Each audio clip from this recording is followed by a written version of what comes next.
నమస్కారం. మన తెలుగు కాంపిటేటివ్ ఛానల్కు స్వాగతం. ఈరోజు మనం ఒక పెద్ద ప్రశ్నను ఛేదించబోతున్నాం. నమస్కారం. ఇండియా ఆర్టిఫిషియల్ ఇంటెలిజెన్స్ అంటే ఏఐ మీద ఒక పెద్ద పందెం కాస్తోంది. అవును, ఢిల్లీలో జరిగిన ఒక భారీ సమ్మిట్ దీనికి నిదర్శనం. అయితే ఇదంతా కేవలం మాటలేనా లేక దీని వెనుక బలమైన ప్రణాళిక ఉందా? మంచి ప్రశ్న. మన దగ్గరున్న ప్రెస్ ఇన్ఫర్మేషన్ బ్యూరో పత్రికా ప్రకటనను ఆధారం చేసుకుని ఈ ప్లాన్ ఎంత పటిష్టంగా ఉందో లోతుగా పరిశీలిద్దాం. తప్పకుండా. మనం మాట్లాడుతున్నది ఇండియా ఏఐ ఇంపాక్ట్ సమిట్ 2026 గురించి. ఇదేదో మామూలు టెక్ కాన్ఫరెన్స్ కాదు. కాదా? అస్సలు కాదు. గ్లోబల్ సౌత్లో జరుగుతున్న మొట్టమొదటి గ్లోబల్ ఏఐ సదస్సిది. ప్రధానమంత్రి నరేంద్ర మోదీ దీన్ని ప్రారంభించారు. ఓకే. దీని వెనుక ఉన్న ఆలోచన చాలా పెద్దది. ప్రపంచవ్యాప్తంగా ఏఐ గురించి జరుగుతున్న చర్చలను ఆచరణలోకి తీసుకురావడం. ఆచరణలోకి తేవడమా? ఈ సమ్మిట్ స్కేల్ చూస్తేనే అర్థమవుతుంది ఇది ఎంత సీరియస్ విషయమో. నిజమే. 20కి పైగా దేశాధినేతలు, 60 మంది మంత్రులు, 500 మంది గ్లోబల్ ఏఐ లీడర్లు. అబ్బా! వీళ్ళందరూ ఢిల్లీలోని భారత్ మండపంలో సమావేశమయ్యారు. అసలు భారతదేశం ఏఐకి ఇంత ప్రాధాన్యత ఎందుకిస్తోంది? అదే పాయింట్. కేవలం టెక్నాలజీలో ముందుండాలనా లేక ప్రజల జీవితంపై నిజమైన ప్రభావం చూపించాలనా? రెండోదే అసలు పాయింట్. ఇక్కడే ఒక ఆసక్తికరమైన విషయం ఉంది. ఈ మొత్తం సమ్మిట్ 3 ప్రాథమిక సూత్రాల మీద ఆధారపడి ఉంది. 3 సూత్రాలా? అవును. వాళ్ళు దీన్ని 3 సూత్రాస్ అని పిలుస్తున్నారు. అవేంటంటే పీపుల్, ప్లానెట్ మరియు ప్రోగ్రెస్. People, planet, progress. అంటే మనం చేసే ప్రతి ఏఐ ఆవిష్కరణ ప్రజలకు, పర్యావరణానికి మరియు దేశ ప్రగతికి ఉపయోగపడాలి అనేది వీరి ఆలోచన అన్నమాట. ఓకే, వినడానికి బావున్నాయి. కానీ ఆచరణలో ఎలా? ఉదాహరణకి పీపుల్ అంటే ప్రజల కోసం ఏఐని ఎలా వాడుతున్నారు? మన సోర్సులో దీనికి మంచి ఉదాహరణలున్నాయి. ముఖ్యంగా హెల్త్ కేర్ తీసుకోండి. మన గ్రామాల్లో ఇప్పటికీ స్పెషలిస్ట్ డాక్టర్ల కొరత ఉంది. ఉంది, అది పెద్ద సమస్య.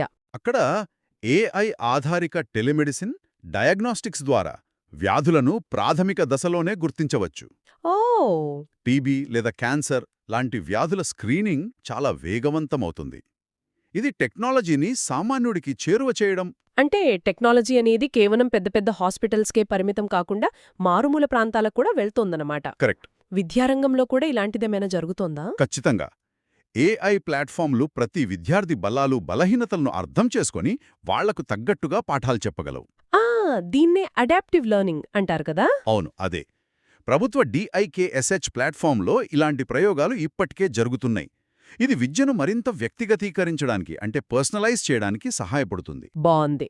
ఇక ఆర్థిక రంగం సంగతేంటి? మనం రోజూ వాడే డిజిటల్ పేమెంట్స్లో ఏఐ పాత్ర చాలానే ఉందని విన్నాను. చాలా ఉంది. ఆన్లైన్ మోసాలను గుర్తించడంలో అంటే ఫ్రాడ్ డిటెక్షన్లో ఏఐ చాలా కీలకం. నిజమే. అలాగే మనం బ్యాంకులతో మాట్లాడటానికి వాడే చాట్బాట్లు 24 గంటలు పనిచేస్తాయి. ఇవన్నీ పీపుల్ సూత్రం కిందకే వస్తాయి. ఓకే.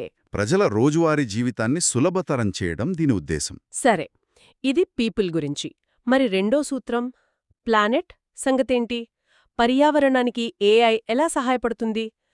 ఇది కొంచెం వింతగా అనిపిస్తోంది. నిజానికి ఇది చాలా ముఖ్యమైన రంగం. ముఖ్యంగా వ్యవసాయంలో ఏఐ ఒక గేమ్ చేంజర్ కావచ్చు. వ్యవసాయంలోనా? ఎలా?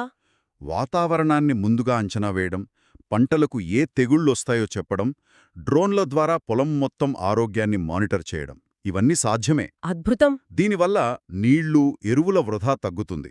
మన సోర్స్లో మోసం జీపీటీ అనే ఒక టూల్ గురించి ప్రస్తావించారు. మోసం జీపీటీ? అవును. ఇది ప్రాంతీయ భాషలో రైతులకు సలహాలిస్తుంది. రైతులకు వాళ్ల భాషలో సలహాలివ్వడమనేది చాలా చాలా పెద్ద విషయం. అంటే టెక్నాలజీ వాళ్ల దగ్గరికే వెళ్తోంది. అదే. ఇక మూడో సూత్రం ప్రోగ్రెస్ అంటే ప్రగతి. ఇది బహుశా గవర్నెన్స్, ప్రభుత్వ సేవలకు సంబంధించింది అనుకుంటా. అవును, మీరు సరిగ్గా చెప్పారు.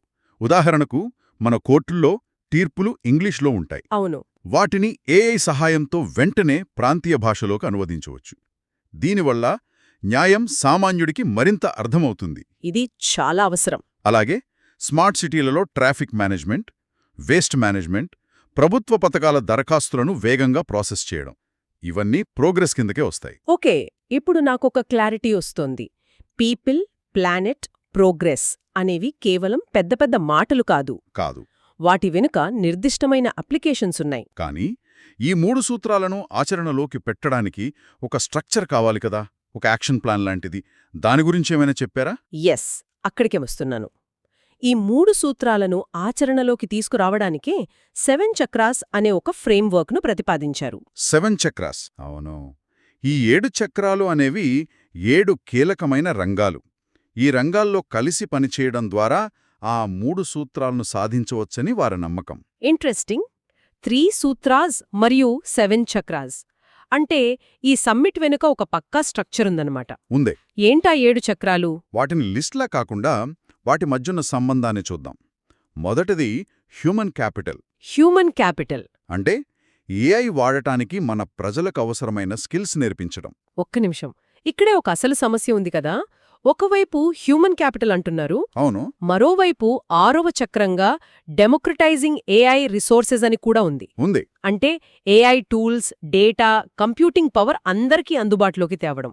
ఈ రెండూ ఒకదానిపై ఒకటి ఆధారపడి ఉంటాయి కదా. కరెక్ట్. వనరులిచ్చినా వాటిని వాడే నైపుణ్యం లేకపోతే ఏం లాభం? చాలా మంచి పాయింట్. నిజానికి ఈ ఫ్రేమ్వర్క్ ఉద్దేశం అదే. ఈ చక్రాలు వేరువేరు కావు, అన్నీ ఒకదాంతో ఒకటి ముడిపడి ఉంటాయి. ఓ అలాగా. అందుకే స్కిల్ డెవలప్మెంట్ ప్రోగ్రామ్స్, ఏఐ రీసోర్సెస్ను అందుబాటులోకి తేవడం రెండూ సమాంతరంగా జరగాలి. దీనికి తోడుగా మరో ముఖ్యమైన చక్రం ఇంక్లూజన్ ఫర్ సోషల్ ఎంపవర్మెంట్. అంటే ఈ టెక్నాలజీ కేవలం నగరాల్లోని టెక్కీలకే కాకుండా గ్రామాల్లోని రైతులకు, విద్యార్థులకు కూడా అందాలి. పౌర కేంద్రీకృత ఏఐ సేవలు అందరికీ చేరాలి. సరే, స్కిల్స్ ఇచ్చాం, టూల్స్ ఇచ్చాం. కానీ ఏఐ అనేది చాలా పవర్ఫుల్ టెక్నాలజీ. దీనివల్ల ప్రమాదాలు కూడా ఉన్నాయి. దానికి సంబంధించి ఏమైనా ఉందా ఈ చక్రాల్లో? ఖచ్చితంగా. 3వ చక్రం అదే, safe and trusted AI. Safe and trusted AI అంటే సురక్షితమైన, నమ్మకమైన ఏఐ కోసం బలమైన రూల్స్, పాలనా ఫ్రేమ్వర్క్లను రూపొందించడం, డేటా ప్రైవసీ, అల్గోరిథమ్స్లో పక్షపాతం లేకుండా చూడడం వంటివన్నీ దీని కిందకొస్తాయి. అలాగే రెసిలియన్స్, ఇన్నోవేషన్ అండ్ ఎఫిషియన్సీ అనే మరో చక్రం ఉంది. ఇది ఏఐ వల్ల కలిగే పర్యావరణ సవాళ్లను పరిష్కరించడం, సుస్థిరమైన అంటే సస్టైనబుల్ ఏఐని ప్రోత్సహించడంపై దృష్టి పెడుతుంది. ఈ ఫ్రేమ్వర్క్ అంతా కాగితంపై చూడడానికి చాలా బావుంది. కాని ఇవన్నీ పెద్ద పెద్ద మాటలేనా, లేక వీటిని అమలు చేయడానికి సమ్మిట్లో ఏమైనా నిర్దిష్టమైన కార్యక్రమాలు జరిగాయా? జరిగాయి. కేవలం చర్చలతోనే సరిపెట్టారా? లేదు, కేవలం చర్చలు కాదు. ఇక్కడే ఈ సమ్మిట్ ప్రత్యేకత ఉంది. ఇందులో కొన్ని ఫ్లాగ్షిప్ ఈవెంట్స్ జరిగాయి. Flagship events? అవును. ప్రధానంగా 3 గ్లోబల్ ఇంపాక్ట్ ఛాలెంజ్లు. మొదటిది ఏఐ ఫర్ ఆల్, సమాజంపై భారీ స్థాయిలో మంచి ప్రభావం చూపే ఏఐ సొల్యూషన్స్ కోసం పెట్టిన పోటీ ఇది.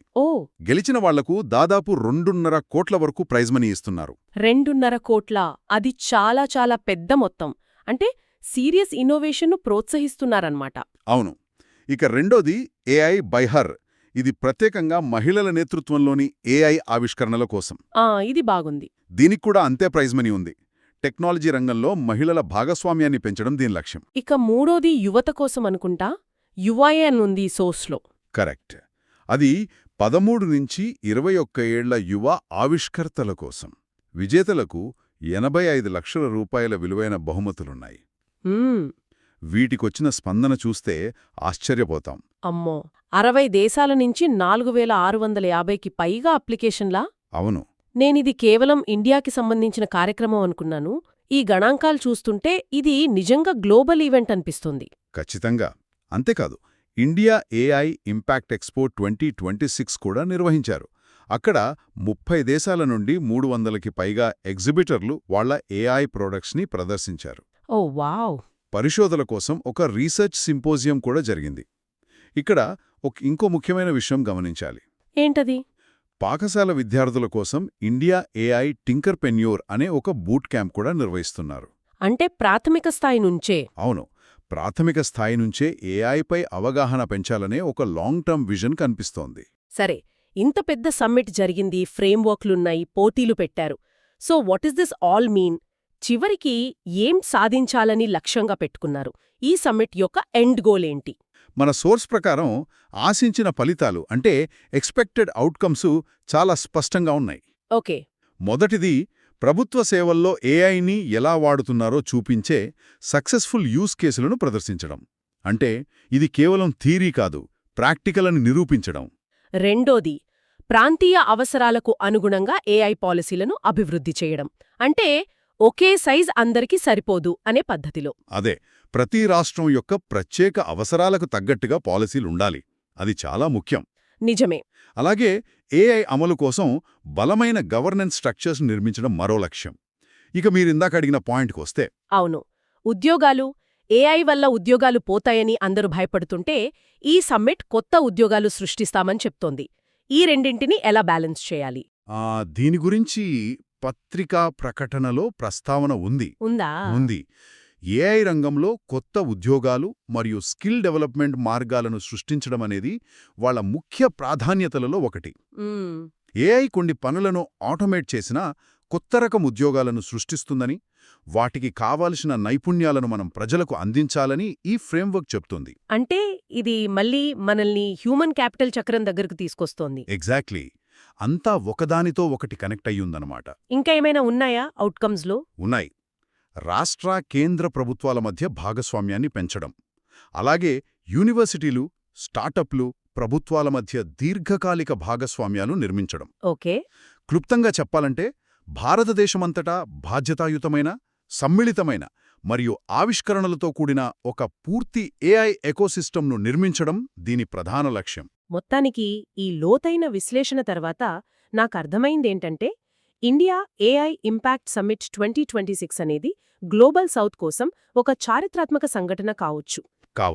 ఇది కేవలం చర్చలకే పరిమితం కాకుండా 3 సూత్రాస్ అండ్ 7 చక్రాస్ అనే స్పష్టమైన ఫ్రేమ్వర్క్ ద్వారా ఆచరణాత్మక ఫలితాలపై దృష్టి పెడుతోంది. అవును. Policy, innovation, research, skill development అన్నింటినీ కలుపుకుని ముందుకు వెళ్తున్నట్టు కనిపిస్తోంది. మనం ఈ చర్చను ముగించే ముందు ఒక ఆలోచనను వదిలి వెళ్తున్నాను. చెప్పండి. ఈ సమ్మిట్ ఏఐ వనరుల ప్రజాస్వామ్యీకరణ అంటే డెమోక్రటైజింగ్ ఏఐ రిసోర్సెస్ మరియు గ్లోబల్ ఏఐ డివైడ్ను నివారించడం గురించి చాలా గొప్పగా మాట్లాడుతోంది. అవును. అది చాలా ముఖ్యమైన పాయింట్. అయితే మనం ఆలోచించాల్సిన ప్రశ్న ఏమిటంటే ఈ శక్తివంతమైన ఏఐ టూల్స్ మన జీవితంలో భాగమైనప్పుడు ఈ ప్రజాస్వామీకరణ అనేది సామాజిక ప్రయోజనం పేరుతో మరో కేంద్రీకృత నియంత్రణగా మారకుండా నిజంగా వ్యక్తికి సాధికారత అంటే ఎంపవర్మెంట్ను ఎలా అందిస్తుంది?